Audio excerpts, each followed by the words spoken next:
I am so excited about this next conversation with my dear friend Thera Ann, who is an extraordinary funeral director. She's going to tell you what a funeral director does.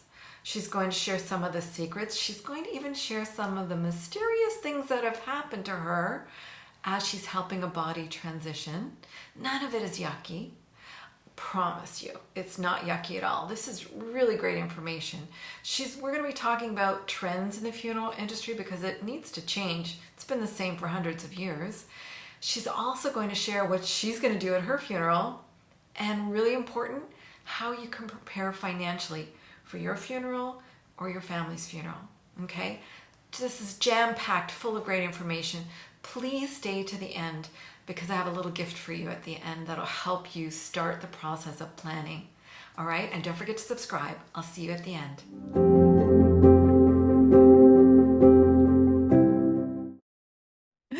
Okay, so Thera, it's so much fun to talk to you today about your Yes, job. thank you.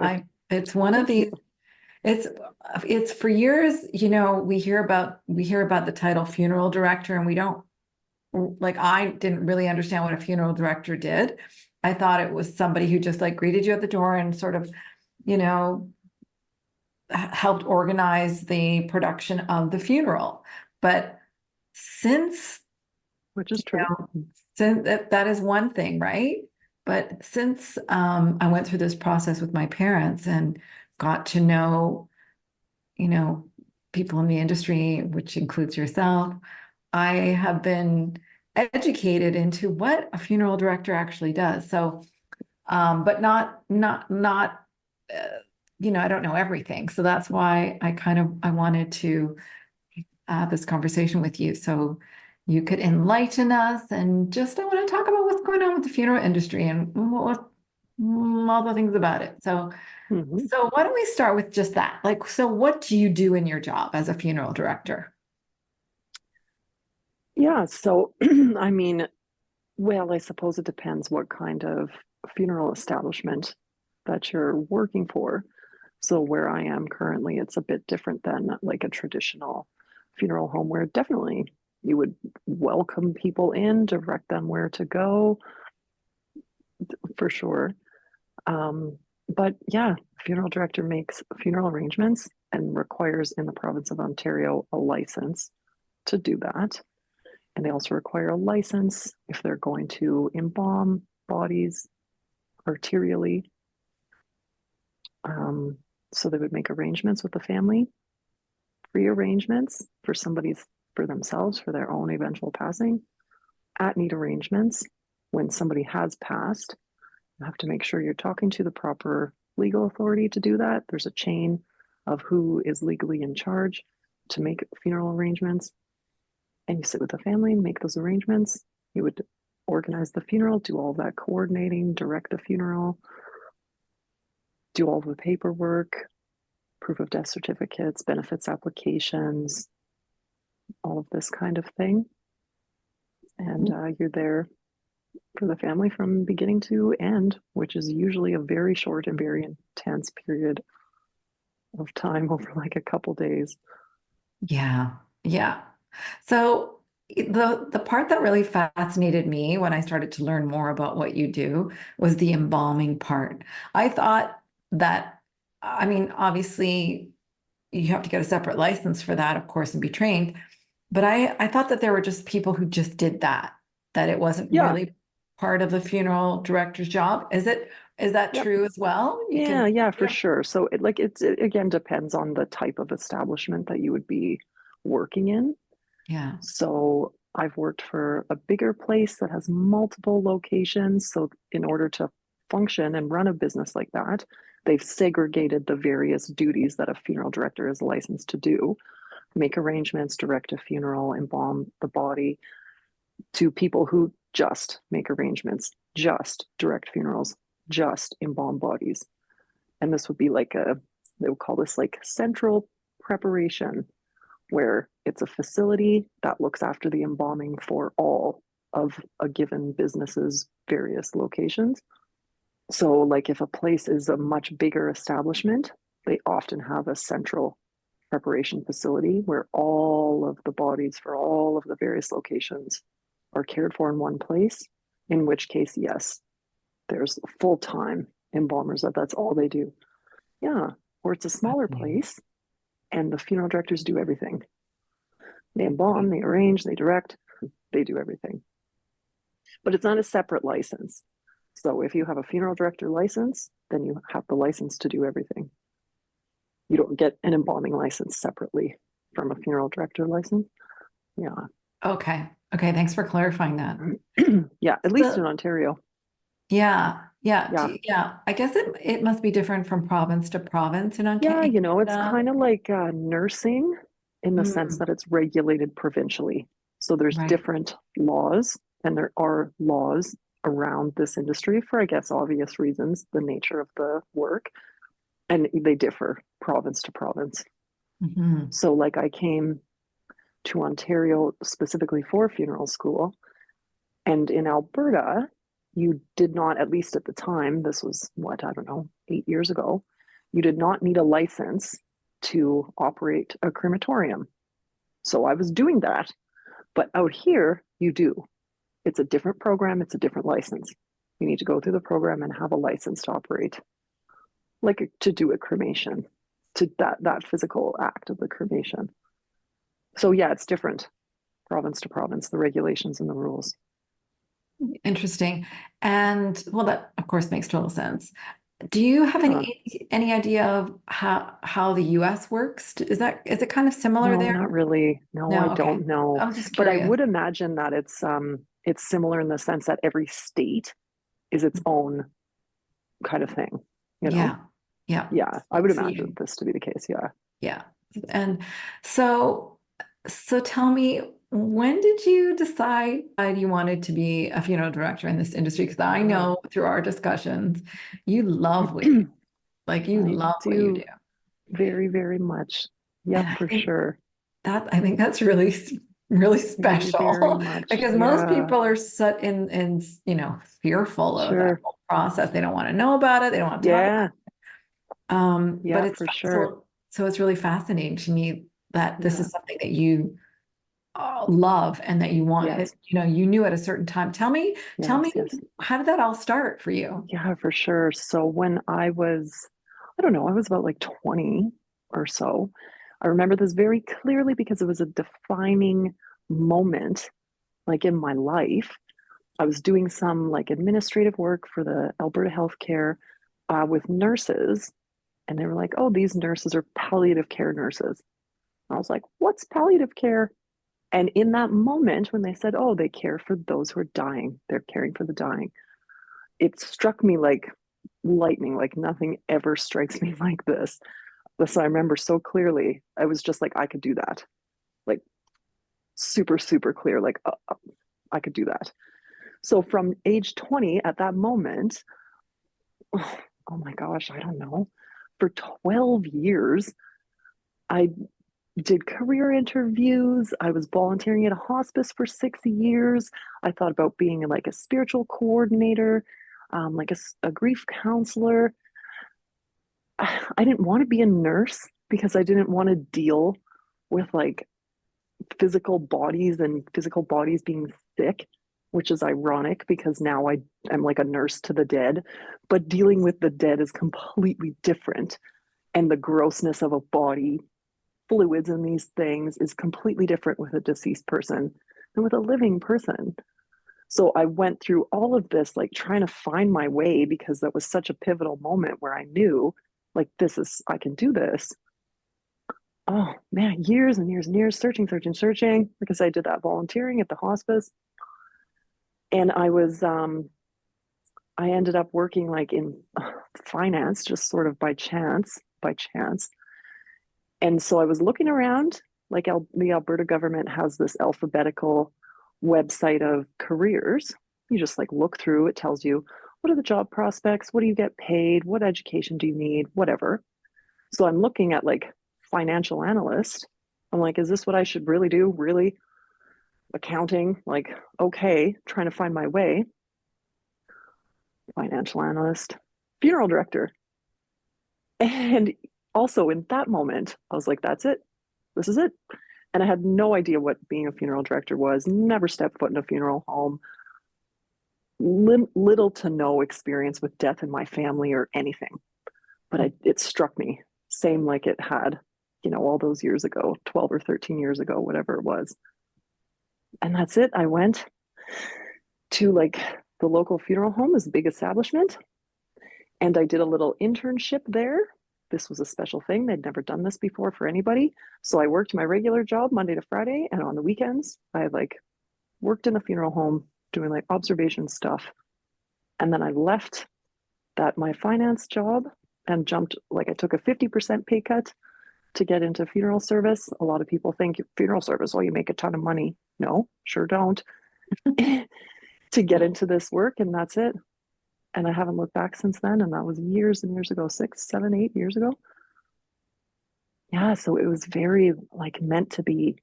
And the period between my original, like, I can do this, and how in my all of career searching around dying, end of life care, did I never think about after life, like after the end of life, funerals and so forth, never even considered it, which is so strange until that moment, just searching funeral director. Oh, and I knew in that moment that that was it. That was the thing for sure. Yeah. Oh, and so at any Yeah. time during your internship and the process of learning about the industry, did you ever say, no, I don't want to do this? Did something Yep. frighten you, scare you, just like freak you Yeah, out? Or totally. Oh, for sure. There was all kinds of things that were scary and frightening and concerning and made me question. But this like core knowing was never touched ever. Yeah. And even through the difficulty of school and the formal internship that's required in Ontario in order to get your license, very challenging. The internship year is very demanding, super difficult. Even through all of that, no, no, the like core was so clear and so strong.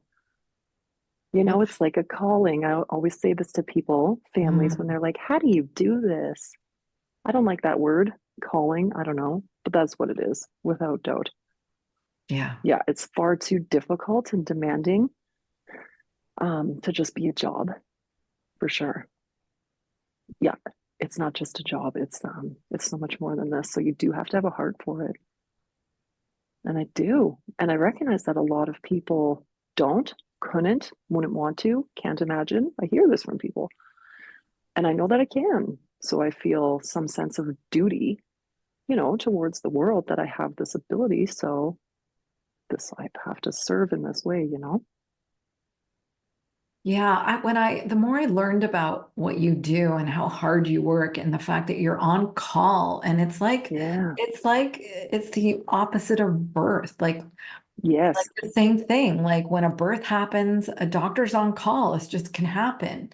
You Yeah. can't schedule a birth.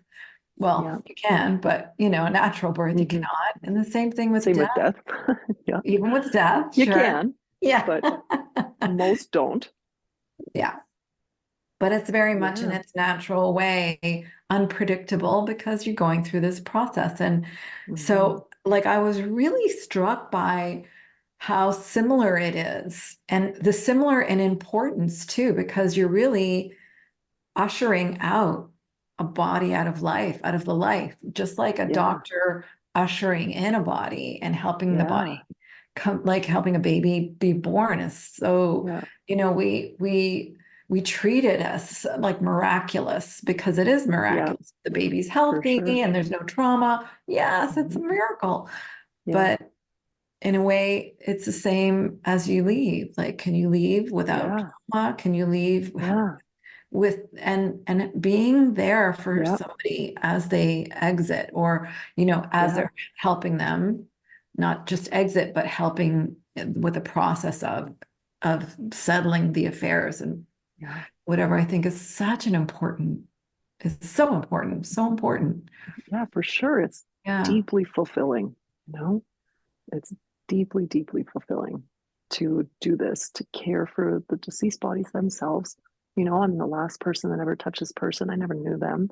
Mm. So it's like very sacred.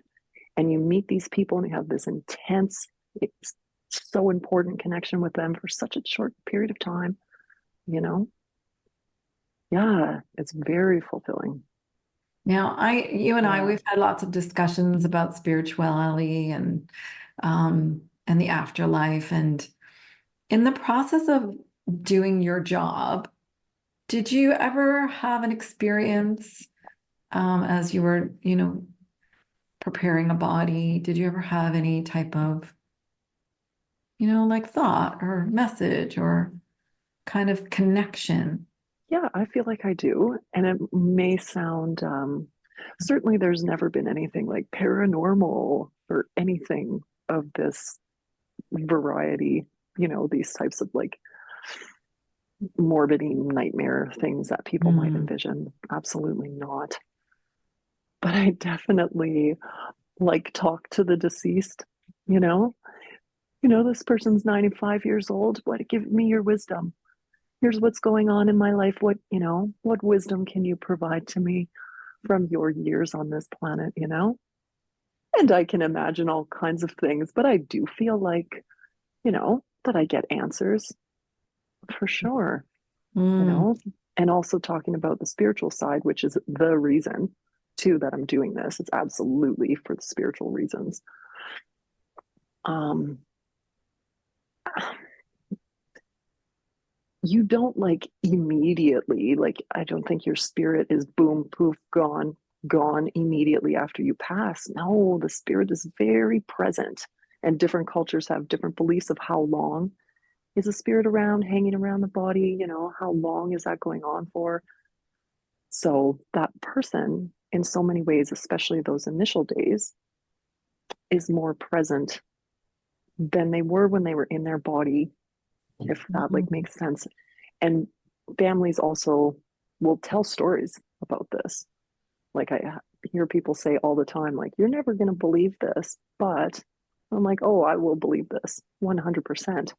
How their loved one is speaking to them in some way through, you know, they saw this bird or this thing fell off the shelf or whatever. Um, yeah, yeah, definitely. I have a deep, like respect for the unseen. And I Yeah. do believe it's an operation. And I see like physical evidence, you know, and I hear it from people.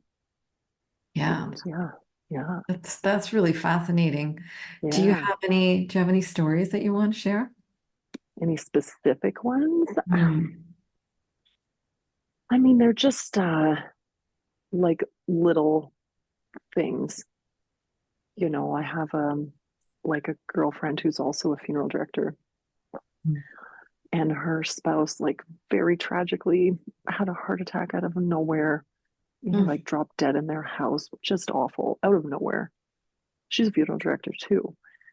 And so afterwards, when she was like printing some prayer cards for his little service, or no, this was after. Anyway, she was printing prayer cards for another family, printing, printing, printing, and then one sheet of his prayer cards printed. Like, you know, printer set on print for some other family, printing, printing, printing, and then one sheet of his cards just printed itself. Like, so it's little things like that, you know, Hmm. these little things. Yeah. Yeah. I have a belief in Yeah. that for sure. I Oh, believe yeah. that there's definitely Oh, um yeah. the Yeah, force. It's an energetic force, right? They're for always talking sure. to us, Yeah. always And these are guiding the, us. I feel the people trying to say to their loved ones, like, I am here, you know, my body is gone. Yes, for sure. And this is the nature of our physical existence. We are born and we die. So Mhm. birth and death are opposites, but life, there's no opposite to life, right? Life is eternal, is immortal, is whatever. And this is what you go back to, I guess, you know, when your physical body is expired. Well, it doesn't mean you're dead and gone, and very much not, I love that. you Yeah, know? that's so hopeful, right? For so many Yeah, people. yeah, How yeah. many embalmings have you done? Do you know? Well, so I was also a little bit of a weird case. I wasn't going to be an embalmer initially. I just thought that like my skill set, I would be better served like looking after the living, making arrangements, doing directing funerals, and that like embalming, you know, it just wasn't for me. That's not right. Mm. Like I didn't become a nurse because literally I'm scared of well vomit. That's the truth. That's the thing right there. That's it. That's it. That's what I'm like afraid of. So, you know, there's body things that I like. So I thought my skills are better served to not do that portion of the work. So I became licensed initially without the embalming portion. So this is Mm. something in Ontario, you can just have a license without having an embalming license as well. But then, you know, I still spent my entire internship year still going into the prep room because I wanted to. I still wanted to know about the process, how it works. You know, I still wanted to know, even if I wasn't going to get the license. And then, yeah, no, I decided after the fact I do want that license. So I was the first person, you know, Ontario to ever go back to the school and be like, I want to upgrade my license from a class two, which is no embalming, to class one, which is. They're like, we don't know what to do with you. No one's ever done this before. But I did. I did another little internship and I rewrote the exam and I got the embalming license. And I'm so happy I did that. Embalming is the coolest thing ever. It's totally fascinating. It's so satisfying on so many levels. It's such an interesting process. It's So really, tell me really about neat. that. Yeah, tell me Yeah. about that. What's satisfying about it? Because a lot of people Yeah. now are going, "Ugh," you know, that Yeah, whole. totally. And I don't know, like, I don't know what to say because I want to, of course, maintain, you know, like professionalism, Mm. right? And I don't want to like weird people out or whatever. Yeah. But basically the process of embalming is to replace using the system of arteries and vessels that exists, which Mhm. is the same for every person, which is also fascinating. You know, you use the like the right carotid artery, this major artery in the neck here, and the Mhm. vein that accompanies it. It's the same in every single person. We're all totally different and we're all the same. So, Mhm. guaranteed in this same place, and you can measure it, and you do every time, you will find this group of like artery, vein, and tendon. It's the same for every body. And you use that system to replace the blood, which is what's going to decompose, you know, first, with chemicals like preservative chemicals. Yeah, yeah. And you can see, you can watch, you notice the changes in the body. You can see that the fluid is making it all the way to the toes. You know, there's certain like indications that it's going well, and you can see that it's making its way right down to the toes, which is what you want. And yeah, yeah, it's so satisfying to see those changes, you know? Yeah. Yeah. I And would, then the body is preserved, you know? yeah. It's really, really interesting. It's fascinating. The first time Yeah. I experienced that was with my mother-in-law who Mm. passed away from breast cancer. And of course, you know, the ravaging of the body was evident prior to death. And when they embalmed her for the viewing, it was like she was like 20 years younger. Yeah. Was amazing how Right. they could prepare her body and, you know, just a minimal makeup, but she looked so fresh, she looked Yeah. rested. Yeah. And as much as I'm not too thrilled with the whole chemical stuff and embalming Sure. for Sure. myself personally, Yeah. it was so healing for the whole Yeah. family and for everybody to view her Yeah. in Right. such a healthy way because it brought Yeah. back so many memories of, you know, her friends who spent their lifetime with her and how, Yeah. you know, they were able to, you know, remember her in her true, like this Sure. vibrant beauty that was Mhm. coming through. So Yeah. That's I great. appreciate That's that is an great. option. That's like the whole goal. You know, Mm, that's the whole goal of this. yeah, yeah. Yeah. Yeah, Yeah. I understand. So important, right? For the healing process. Mhm. Yes, I Um, believe so very, very much in viewing the body. I hugely believe in it. and but we Embalmed didn't, or not, yeah, hugely believe. we didn't we didn't embalm bodies. Like, did we always have that option? Like, when did it become a popular, Yeah. more mainstream thing? Yeah, it was like a World War two or one. Yeah, like after that. Yeah, because they wanted to bring the soldiers back Mm. and they wanted to their families to be able to see them. Mm. So it became a thing Wow. around that time. Yeah. Yeah, Yeah. I Yeah. And understand. there are, the chemical thing is for sure like a concern on so many levels. Yeah, Like it's a problem for the ground. The body is going into the ground. It's a yeah. problem for me inhaling these crazy chemicals. Mm. And there's certainly a lot of space for the industry to catch up to the rest of the world in terms of like protection and like proper protection for embalmers. Um, yeah, so there are like chemicals that are less damaging. I guess the main problem in the chemicals is the formaldehyde, which is like Okay. the preserving chemical. Like that's it. The Yeah, percentage is very low. It's low, low, low, yeah. 2%, you know. Mm. But Mm. there are chemicals without the formaldehyde. So it's not to say of all the other chemicals that are there, and I don't really know so much about them, and they're certainly not talked about the way formaldehyde is. Yeah, But yeah, I think there's an awareness and like an attempt to get away from the most damaging practices, yeah. you know? So how long does the body like stay in that form with the formaldehyde? Like how many days Yeah, before it yeah, it kind of decomposes? depends. It does like depend the strength of the formaldehyde. Mm. So for instance, we're caring for two people right now. One is being going to be shipped to Rwanda and Mm. one will be shipped to Jamaica.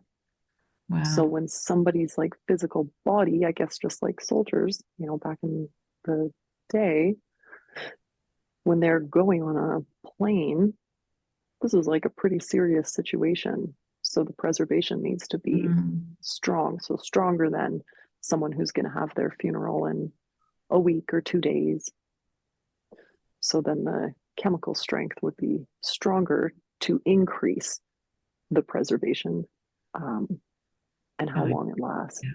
So Yeah. these kinds of people, when they're getting shipped, a month and a half, this Wow. kind of thing, because Yeah. it takes some time to get all the papers together before the flight can happen. And then the Mm. flight, and then they arrive at home, and then they have a funeral there. So, you know, Wow. yeah, yeah. It's a And the lot of stronger coordinating. the preservation, like the harder, Yeah. the skin will be, Right. like the harder the exterior. Yeah. Yeah. Has But there yeah, been quite a while, quite a while. like I've only touched I think two dead bodies and they were always pretty firm and hard. Is Mm. that generally typical how it is? Yeah, I mean, it is dependent on like the strength of the chemical, Yeah. but yeah, you know, if the body is firm, then it's preserved Yeah. for sure, Yeah. like guaranteed. Yeah. Yeah. Yeah. So it depends. Like I use a less strong chemical if I know when the funeral's happening and it's happening, you know, within a week or less, which is very common, Mhm. then you don't need as much. Right. You Right. don't That need makes that total for sense. somebody who's going to get on a plane, but you don't know when the flight is. Yeah. Yeah. And now, do you also put on makeup? You make them look Mhm. really good, that kind of thing? Yeah. Yeah. That's an art So, form. yeah, it definitely is. Embalming is an art and a science for sure. Yeah. And one of the cosmetic problems with formaldehyde is the way it reacts with the tissue, is it can make Mm. it kind of gray. So I Hmm. think this is why, you see these like heavily made up bodies because it's trying to cover up this like formaldehyde gray. Right. So I've recently started experimenting with like one of the fluids you can use as like a tint. It's very strong, like a color, you know? Mm. And I've just been using that like excessively, like far more than I was ever instructed to use ever. And the result is amazing, like really like pink and bright. And I'm like, even if it's too pink, it's a lot easier and you use far less makeup covering up pink or like red or you know, these types of tones than you would gray. Yeah. So there's also, and that's kind of a saying too, like cosmetics start, you know, on the prep table. Like, what are you putting into the body? You Yeah. know, Yeah. so you can make a big difference internally, which is far preferable than just loading on makeup, which I hate and the public hates. Nobody Mhm. wants that cakey, awful. I can't stand that. And I Yeah. would far rather have age spots and whatever Yeah. visible than like a perfectly made up waxy ew. No, Yeah. that's not relatable. That's no, no, Yeah. no. I agree. I agree with that. Yeah, and I Um, think people generally agree with that. Nobody mhm. wants a heavily, people say all the time, no makeup, little makeup. No, no, don't put too much. Mhm. Yeah, for sure, of course. So what are you You seeing know, now in the trends of family members and what they're requesting when it comes to yeah. how to prepare the body? Do they make specific requests? Like what seems to be the trend these days? And Well, yeah. there's definitely a movement away from having like a body in an open casket visitation, Oh, for really? sure. It's Yeah, so for sure. no more open casket? There's people are moving away from that. And Mm, really, the only people who are still doing that would be there's like a religious or a cultural, like belief or requirement, you yeah, know, to yeah, have the body on display. Otherwise, they're totally moving away from that. yeah. And just like we do a lot of like direct cremations where nobody ever sees the body. That's it. We pick them up from wherever they may be, a super basic container, so no fancy caskets. Nope. Really, really as simple as you can possibly get it. Container just to facilitate the cremation because you Mm. got to be in something. It's funny how often people think why do you need a container or a casket? You can't just put the body in there into Yeah, the machine. They need to be within something.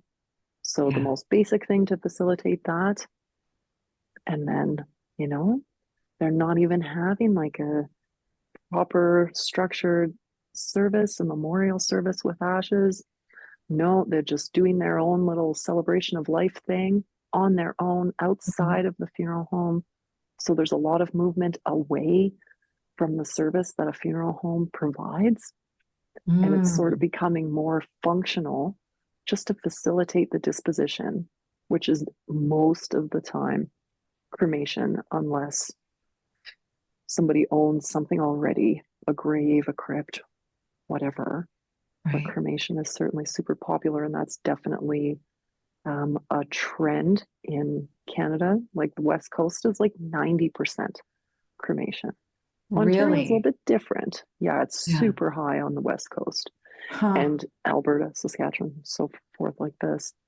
Ontario a little bit different just because of the like cultural diversity here, especially in Toronto. In Mm. Ontario, generally, there's a lot of Catholics, like far more than there is in Alberta, and certainly than British Columbia. So they still have these beliefs, you Mm. know, in like a Catholic funeral, or there's these different cultures where they, you know, still believe in the presence and the viewing of the body, whether Yeah. cremation happens after or what, Is versus there? these like direct cremations where there's Mhm. really no engagement at all. No, Yeah. I know I've asked you this before. Is there a season of death? Like we have seasons for things, and I've always been curious as to when do people mostly die in the year? Is it like a winter, summer, spring?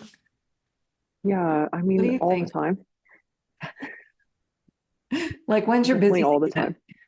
All the time. It's always busy. But Mhm. yeah, winter for sure, right? Just, like that's flu season. And Mm. the simple flu that, has been with us for hundreds of years is still a major, major, major cause of death for like old people. I'm Yeah. talking about old people. They'd Yeah. just be more susceptible. So if they catch a flu or catch pneumonia, it's far more likely that that could end their life versus, if you're 35 and you catch the flu, you probably won't die from it. But yeah, so in that season of cold, definitely Christmas time, is also very busy, which is both natural and normal and also like sad, the Mm. pressure and the whatever. So get a lot of people like taking their own lives around that time. Mm. Get people like who are like old and sick, but they want to hang on. They want to hang on for their family for one last Christmas or something like this, Yeah. So then after Christmas, you know, yeah, yeah, cold and flu season busy for Yeah. sure, just for that reason. Now, It's like a natural thing. are you privy to, like, I guess not everybody wants to know why a person died, especially if they're younger and they just drop dead, right? Like for like what would be some of the circumstances where somebody would want to get an autopsy done? Do you Yeah. have any? Because you're not really doing that, right? Or do you assist in No, definitely autopsies? not. Yeah, No. that's like the So medical autopsies are coroner. done by, yeah, they're physicians. Like Yeah. a coroner is a doctor. They're doctors. They go to different school than a doctor who's looking after the needs of the living, but they Mm, go to like they're physicians, they're doctors, right. and they are the ones that perform autopsies and try to figure out the cause of death and do this types of things. So Yeah. that's all done on by the coroners. They're doctors. Um, if anytime somebody just like dies out of nowhere, it wasn't expected. They weren't expected to die. Someone comes home and someone is dead. A coroner is always contacted in those cases. Mm, And the coroner is able to like assess the circumstance, speak to this person's family physician, and determine, was this likely natural? Did they probably have a heart attack? Or or does this need to be looked into further? And they need to do an autopsy to truly look into things and confirm why this person died. So if someone dies out of nowhere, they're super young, an autopsy will always be done in those cases to right. get more information. And it's on the judgment of the coroner. So it's Right. not always, but a lot of the time. People also have the ability to request an autopsy, and then they have to pay for that. Mm, If if the family wants it and wants more information, then they have to pay for that. right. And now, Yeah. do you get that report with the body? Do you No. have, Nope. so No. do you have any indication what the cause of death is? No. No, you don't even know? So no. So if there's an autopsy, then the form that we get doesn't state anything. But we Mm, do need some type of form because we're responsible to register the death and obtain a permit, which right. allows for burial or cremation. So they do the autopsy, but then it takes them some time to actually find out what went on. So it takes however long it takes. Eventually, a medical certificate with a cause of death is generated, but it's not something we ever see. It just goes to the province and it replaces this generic document that we receive with someone who's autopsied, Right. just to allow us to proceed with the disposition. Mm-hmm. Yeah, but the family would be privy to that information. The coroner would be talking to the family and providing them with the report, what was found and what was the cause. The family would get that information from the coroner. Right. Yeah.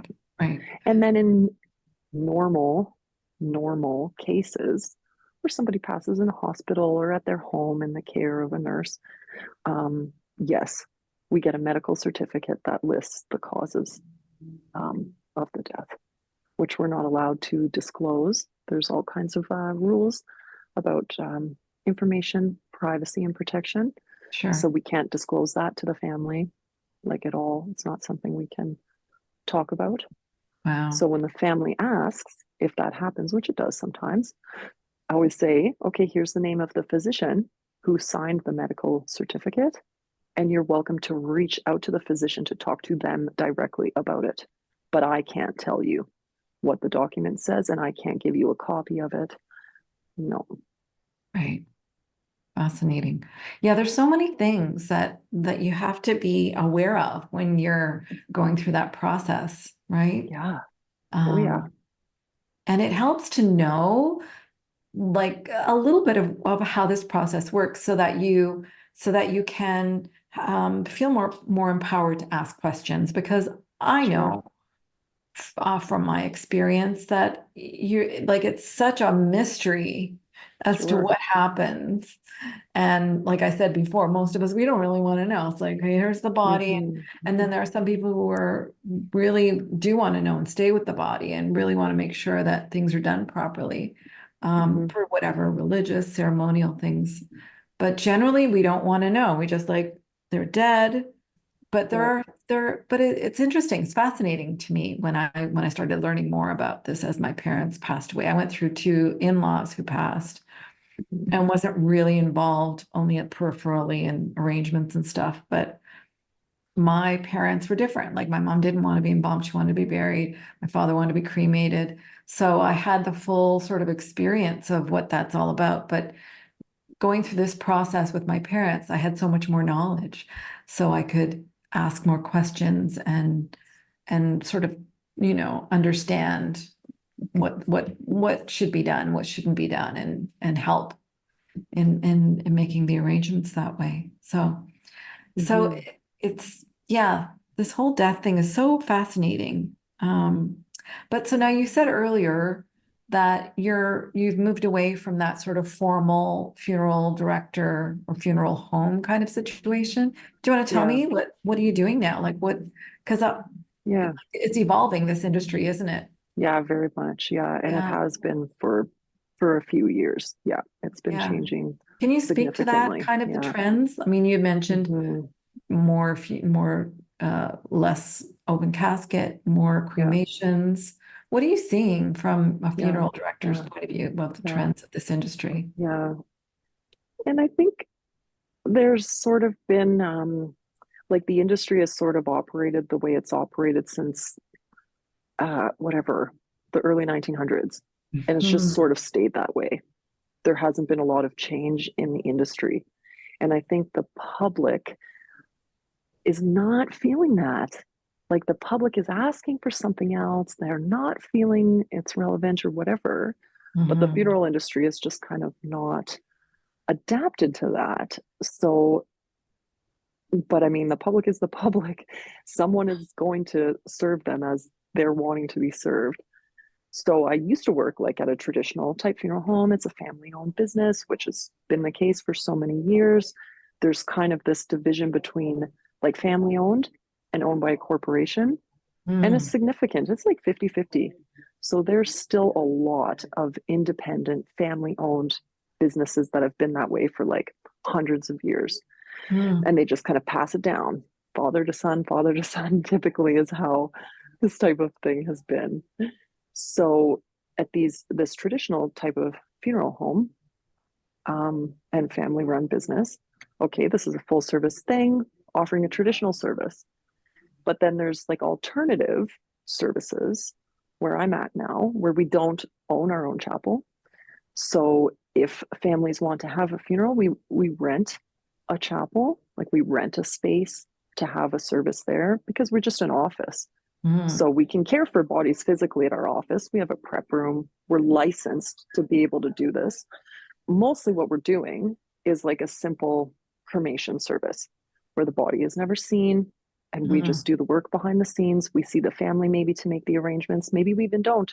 We do it with them over email. And then when the cremation is complete, they come and receive the remains, and they don't ever organize like a formal memorial or a formal service of any kind. So there's definitely a trend of people doing their own thing. So not seeing a value in what the funeral home provides, a lot of thinking it's too expensive, which I have all kinds of like thoughts on that, but there's definitely a concern for the expense. So, and if they don't see the value, then why would they spend so much money to do this? So they want to spend much, much less. They just want it cared for. And they want to do something on their own because they're not maybe feeling that the funeral home is able to provide that.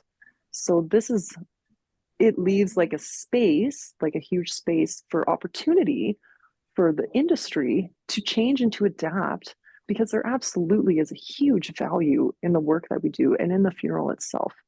So it's just a matter of adapting the service to more what people are seeking, and not sort of not forcing it on them, but not being like, this is what a funeral is like, and there's no space for something different, Right. you know?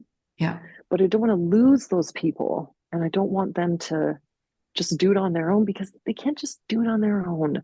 Just doing it on your own is not at all the same as a funeral professional doing this Mhm. work for you and putting a service together for you.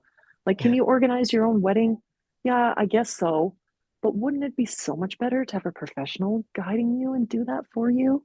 Hmm. And this is one of the things that people just have no problem spending tens of thousands of dollars on their wedding, So but they don't want true. to spend a single cent on the funeral. And the Yeah. funeral is just as important as the wedding. Sure, you don't want it. Nobody wants it.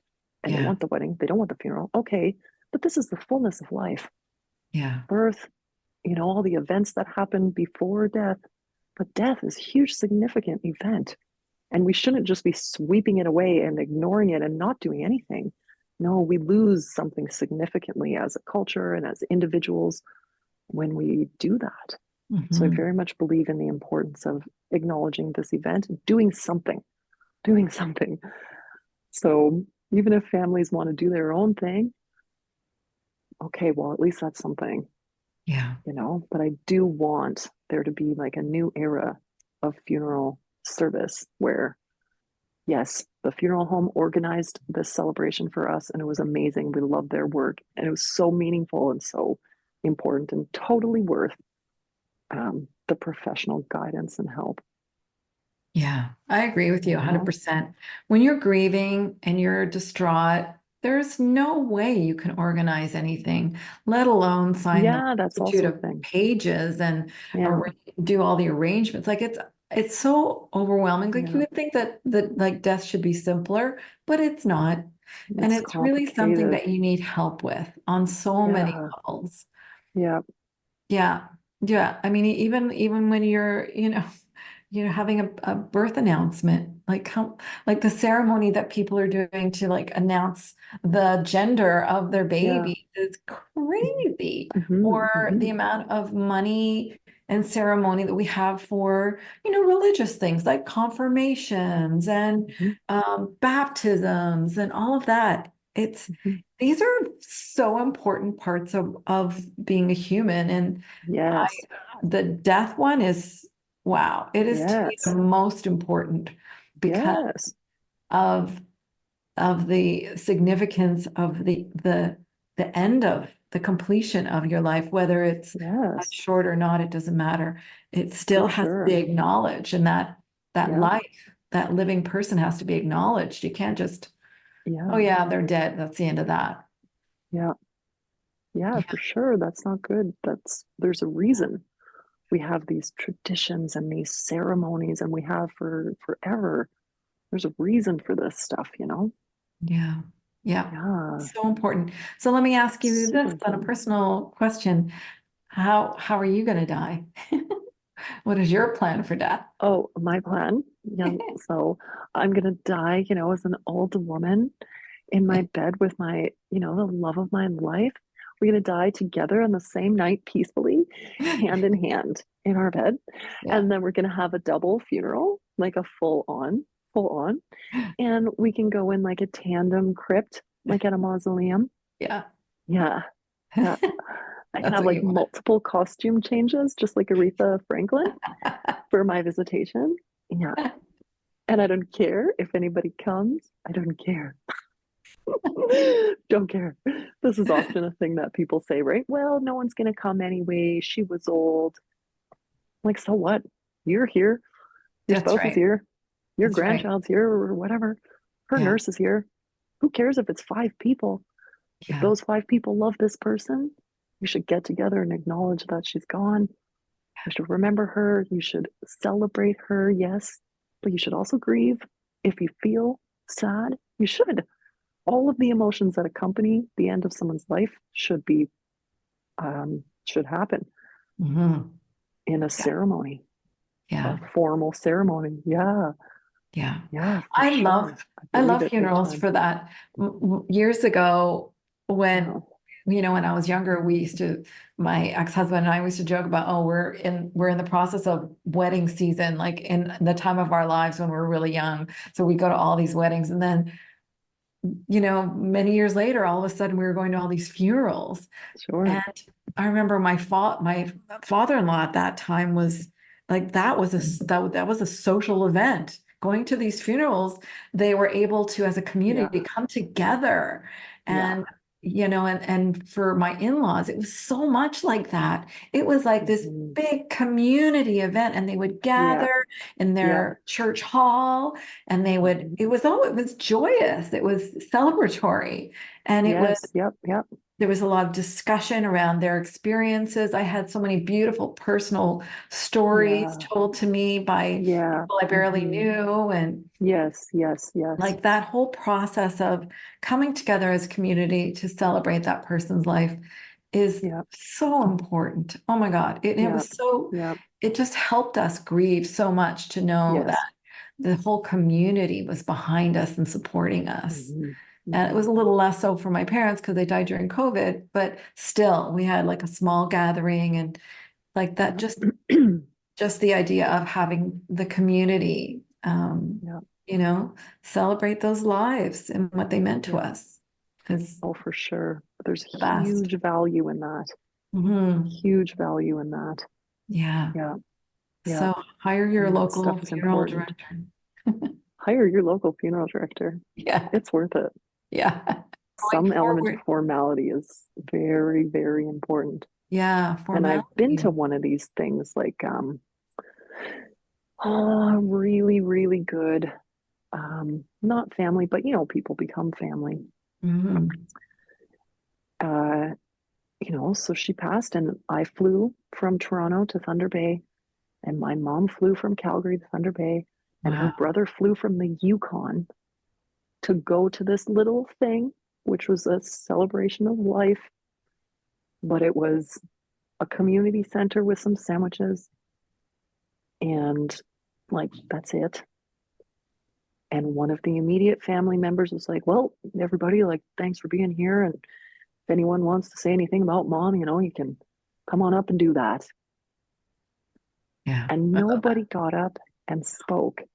No. And we all left there feeling so unsatisfied. Like, Oh. we're so unsatisfied with that. Hmm.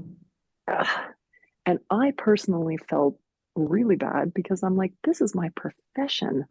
I understand that in the absence of having structure and direction, people don't know Hmm. what to do. Who's going to Yeah. be the first person to get up?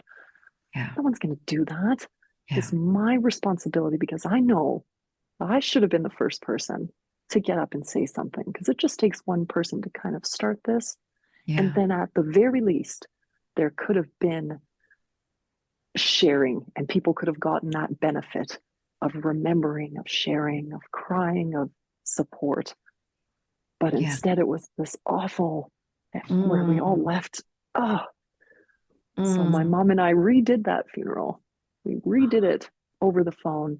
Said, let's go back in time. Let's pretend we were there. And I'm going to get up. I'm going to say my piece. And we did. So we found a way to make it right for ourselves and for this lady who had passed because Yeah. she deserves that too, Yeah. But that's really good point. Like the lack of structure, then everyone's grieving. So You if you can't, don't you have, need it. You yeah, if need you it. don't have somebody directing you and giving you suggestions, Yeah. which is really important. And that's the thing Yeah. that in the process of doing these community events, Yeah. there was always, somebody saying, well, now you can talk, or let's, how many people do you, who do you want to invite to say some things, or Yeah. who wants to, read whatever from the Bible, a phrase from the Yeah. Bible, or, Mhm. like there's, and, is there going to be music and what Mhm. pictures, or I know some people are doing like, multimedia sort of displays of a person's life. And I love that so Yes, for much. sure. Everybody does. What's not to love? It's And wonderful. it's so, it makes everything so complete too, as you were Yeah. saying. Yeah. Yeah. And It's very important. Yeah. and it is part of the grieving process for the community that gets Hugely. missed completely if you Yeah. don't have that opportunity to Yeah. express Hmm. whatever it is you need to express. The whole of everything. Yeah. Yep, for sure. But you So can't do there's that also, yeah, yeah, on your yeah. own when you're No, you grieving. Like can't. it's so You can't. hard. You can't. No, no, you No. very much benefit Yeah. from structure, Yeah. formality, Yeah. somebody calling the shots and telling you what's going to happen when. Yeah. Very, very, there's a huge benefit to that. Yeah. Yeah. Yeah. Everybody Yeah. says celebration of life, Yeah. because they feel funerals are morbid. They feel Hmm. it's dark and Wakes. heavy, and they don't want to Yeah. do that. Yeah. They want something light. They want a Yes. party. They want this type of thing. I And love there's that. huge benefit to that. Sure, of course. Mhm. But I say, like, just don't shy away from the hard feelings, from your sadness, from your anger, from Mhm. whatever comes up. Like, don't shy away from your grief, from the hard part of it. Like, Yeah. this is the concern with this trend, is that people are just suppressing the difficult Mhm. feelings. But it's Yeah. super important that you feel them, you acknowledge them, and then you let them go. You let Yeah. them go. Otherwise, you're just burying them, and you're going to feel the physical ramifications of that months and years down the line and not know why, you know? Yeah. Very good point. Absolutely. Uh, So you're going to have the most spectacular funeral planned for yourself. so ridiculous. So Yeah. over the top. It's so ridiculous. Oh my gosh. I love it. I love it. Hilarious. Yeah. I love Because it. And now I go. do. I believe in the funeral and I love the theater of it. I'm so into it. Yeah. Yeah. I love Yeah, it too. I love totally. it too. And now, so moving forward, your business is morphing into this beautiful, like new version of what a funeral is supposed to be. What is there Yeah. anything else that you wanted to share about what the trends are moving towards, different funerals? Yeah. So like also another guest that you've had on our channel or had on your channel, like our mutual friend Diana, right? So Mhm. she was funeral director, licensed funeral director for 20 plus years. She's given up that license because it's no longer valuable or like useful to her. And in Yeah. her own business, literally called Celebrations of Life Toronto, Mhm. this is what she's doing. And there's no Yeah. body, there's no ashes, but there's very like elaborate like memory tables and the lighting and the music and the um, all of these elements of the service, less the presence of the physical person, as a body, as a Yeah. casketed body or as an urn. But there's still, and there people are seeking her out and they're paying for that service. So there is definitely people, they know they want this. There is. It's not like it's going away completely and people are just done with any kind of end of life celebrations or funerals at all. No, it's just changing. Yeah. It's changing. It's becoming a different type of event, Yeah. I but love there's that. still a demand. And there's a lot of opportunity Yeah. as I love things are that. changing. It's really important. Yeah. Yeah, to Yeah. create an ending that you feel good about. Yeah, I'm really happy to Yeah. see the trends to Yeah. offering more versions of what a funeral Yeah. should be. For sure. I just want to ask you one more question, just because it comes up and we talked about it briefly. And it's about finances around, having enough money at the end of your life to have a celebration of life and have a proper funeral. Now, my son's girlfriend told me, and they're like 30 nothing, she's already putting money away to pay for her parents' funeral.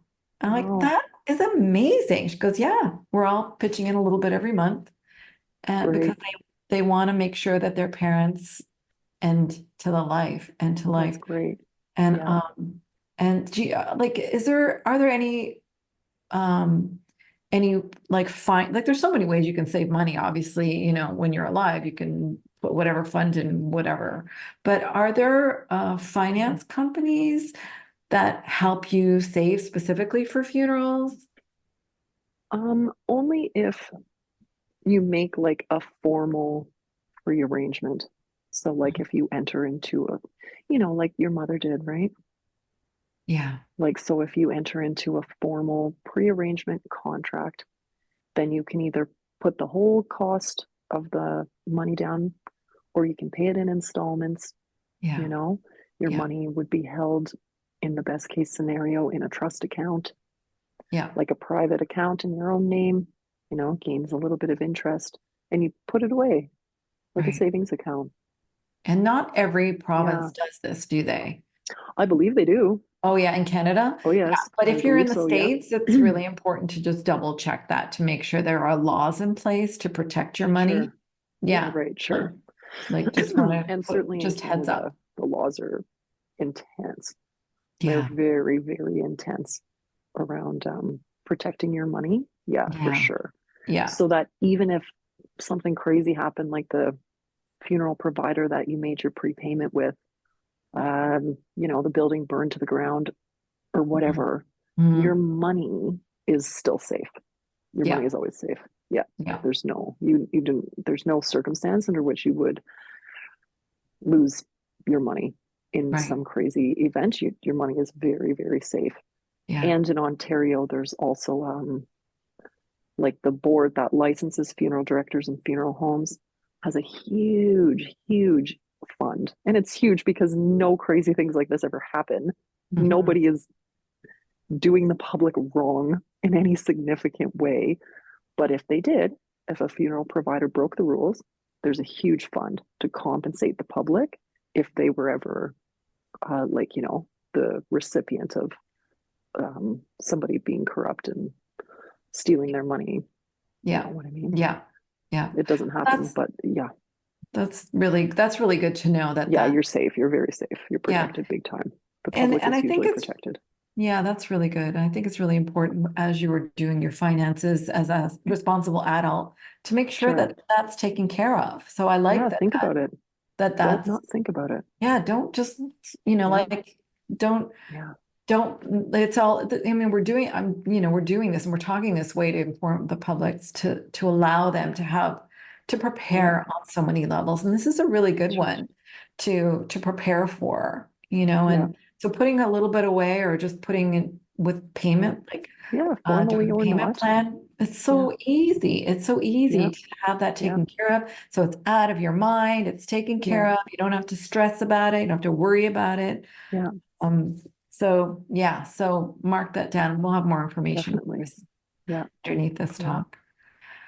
But Yeah, and this is also a thing too, is you also get the benefit of mm, acknowledging the inevitable.